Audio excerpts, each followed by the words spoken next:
akaza ari kubwira abaturage ngo umuntu yapfuye. Kusho gose twagana ari kumbwira ati ndi muzima soroma utuboga hano, ubwo dutangajwe mu gitondo yuko batubwiye ko umuntu yapfuye. Asizinjuke mana akana kigaga mu gatatu. Ihangane. Mu karere ka Kayonza mu murenge wa Gahini habereye biteye ubwoba byarishije abanyarwanda benshi cyane. Urupfu rw'umugabo w'imyaka 45 y'amavuko rwarijije benshi, rutera benshi ubwoba. Ku iki gicamunsi hari ku itariki ya 28 z'ukwezi kwa gatanu 2026 nibwo umugabo no mu kigero cy'imyaka 40 y'amavuko yaje kugaragara hano mu murenge wa Gahini yitabye Imana. Ni inkuru yashenguye imitima benshi, ni inkuru yababaje abanyarwanda benshi cyane. Abaturage babonye uyu murambo bari bagiye mu isoko rya Kayonza guhaha, nibwo baje kureba munsi y'umuhanda babona umuntu yitabye Imana. Gusa yishwe urupfu rubi cyane, dore ko abamwishe bamuteraguye ibyuma barangiza bakamutwikira amashara bakigendera.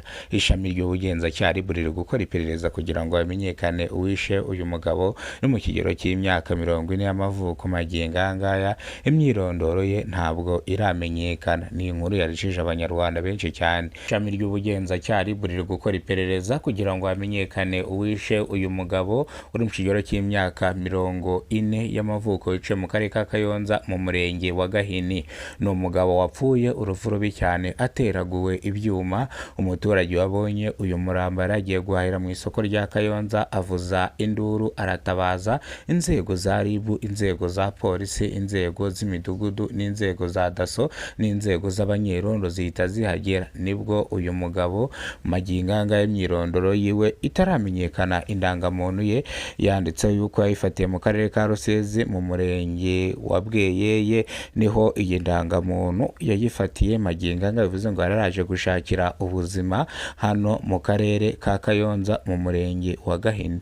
Ni urupfu rwarishije benshi. Magingo ngaya ishami ry'ubugenzacyaha riri gukora iperereza kugira ngo hamenyekane n'uwaba wamwishe, ariko magingo ngaya nta muntu n'umwe uragaragara waba wishe nyakwigendera, ariko iperereza rikomeje gukorwa. Umuturage umwe yabonetse avuga ko yagiye yamubonye Kayonza, hano muri gare ya Kayonza niho yamubonye, ariko uyu munsi yaje kuza ndetse mu masaha ashyira saa 12 z'umugoroba aza kuza mu rugo, arangije yongera ngo asubira mu mujyi.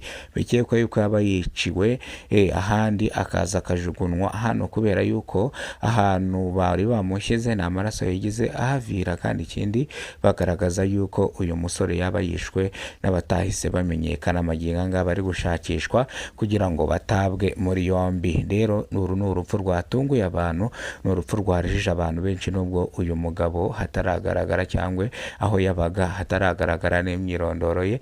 Imyirondoro ye niyo nababwiye ko yafatiye indangamuntu mu karere ka Rusizi, na indi myirondoro magingo ngaya iramenyekana. Ishami ry'ubugenzacyaha riri gukora iperereza kugira ngo hamenyekane uwaba wamwishe.